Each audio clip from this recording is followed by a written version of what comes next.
Hello everyone, my name is William Amzalag and I want to welcome you to our 9th episode of Jeunesse Longevity TV. Jeunesse, we are redefining youth.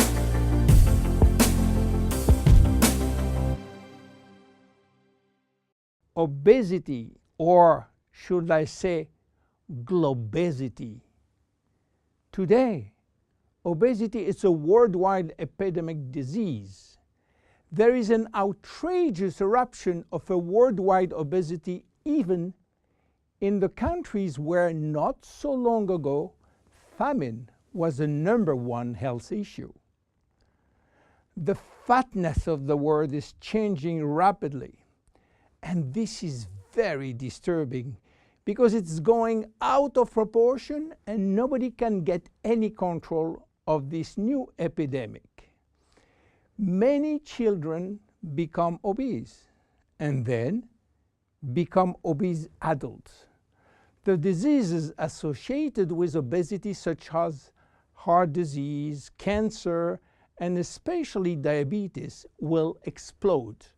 That will mean a lot of sick people all over the world. The cost in terms of death, diseases, and money spending is just astronomical. Think about today. There is in the world about 3 billion people overweight and 800 million real obese. The cost of obesity in the United States is about 150 billion per year, which is 10% of the total US medical cost. So, what is the difference between overweight and obese? Overweight means that you gain only few kilos above standard, from 1 to 15 kilos for adults. Above this threshold, you're considered as obese. If you wish to get more detailed information, then you have to calculate your BMI, which means your body mass index, by using the following formula: your weight in kilo divided by your height in square meters. If your BMI shows score under 18.5 per square meter, it means that you need to gain weight. You are underweight. If it is between 18.5 and 25, you are in normal standard. Between 25 and 30, you are overweight, and above 30, you are qualified for obesity. Note that BMI is a standard tool which do not apply in extremes like very tall people or very small people, and also should be adapted to children. Why people become obese? It is very simple in theory, but become more complicated when we reach fat metabolism. We are gaining weight or fat when we eat more than we spend in terms of calorie, or when we spend less than we eat in terms of calorie. So how do we get energy? The body will get energy only from the food, knowing that 1 gram of carbohydrate will release 4 calories, same for proteins, but 1 gram of fat will release 9 calories. So all depend on how much you eat and what kind of food you eat. If the food is rich in fat or in protein or in sugars. Now, how do we spend energy? There are 3 ways to spend energy. The first one is what we call basal metabolism, which is the necessary energy required to get our body working and all our million of chemical reaction working and working properly. This requires approximately 1 calorie per kilo and per hour. So if you weigh 60 kilo, you will spend in 24 hours 60 multiplied by 24 equal 1,440 calories per day. And this is good news because you have no control on that. The second spending is the necessary energy to fight against heat or cold. And these depend on the environment and the way that you are protected against heat or cold. It is called thermogenesis. And again, you have little control on that. The third one is the energy required to move your body, and that is entirely up to you.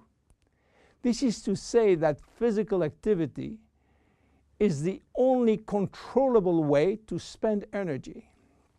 We will see later that this very simple way of gaining or losing weight is influenced by many, many other factors, and especially the control of fat metabolism by a sophisticated group of hormones. So why such epidemic?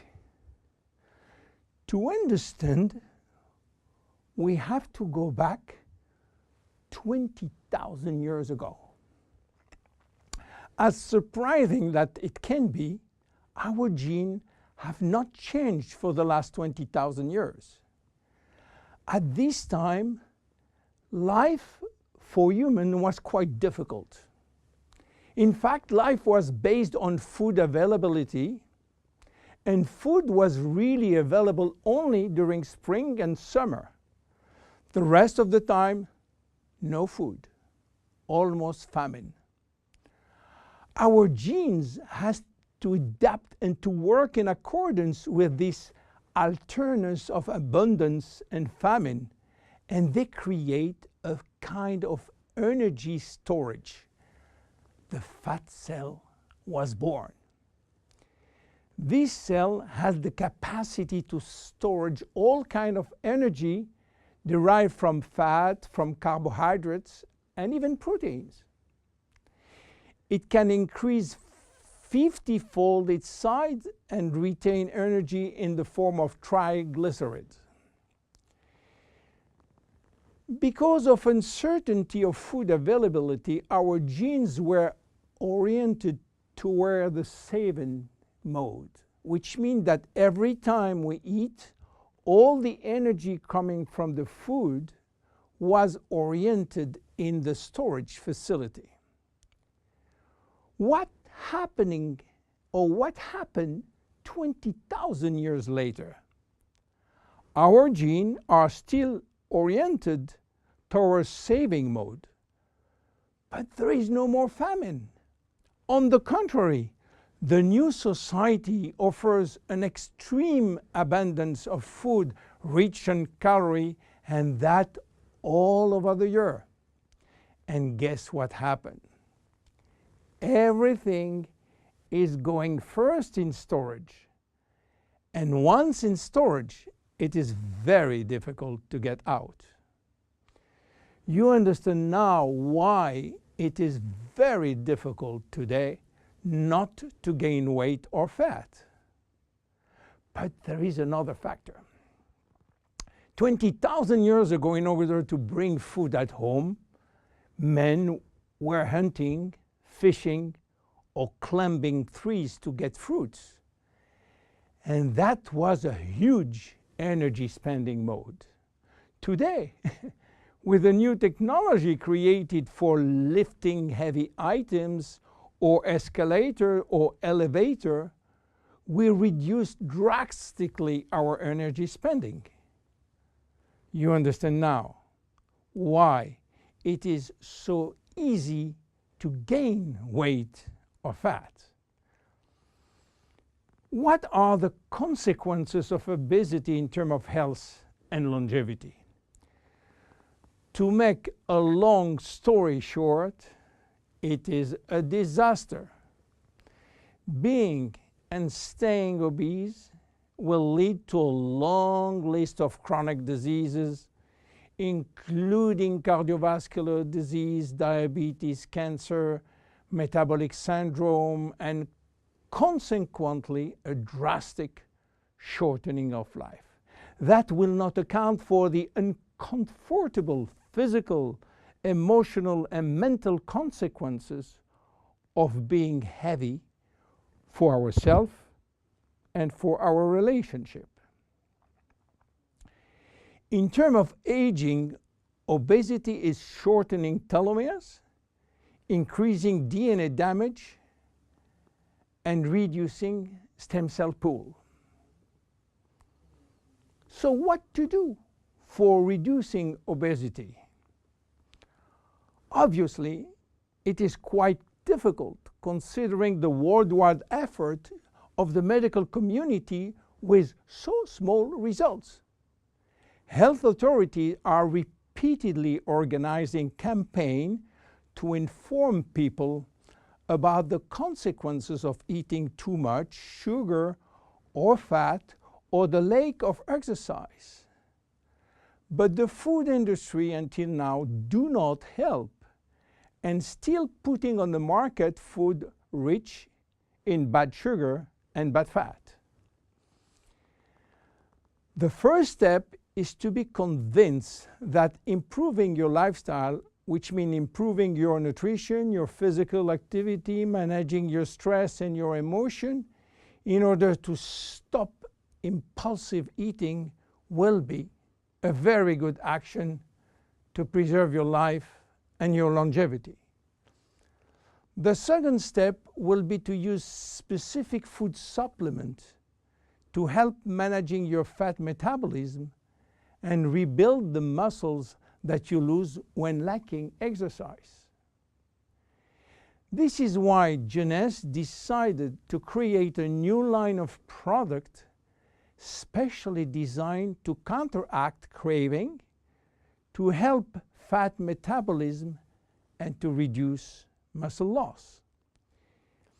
Be with us in our next episode dedicated to the Zen Body line. My name is William Amzalag, and I will see you on our next episode. Thank you.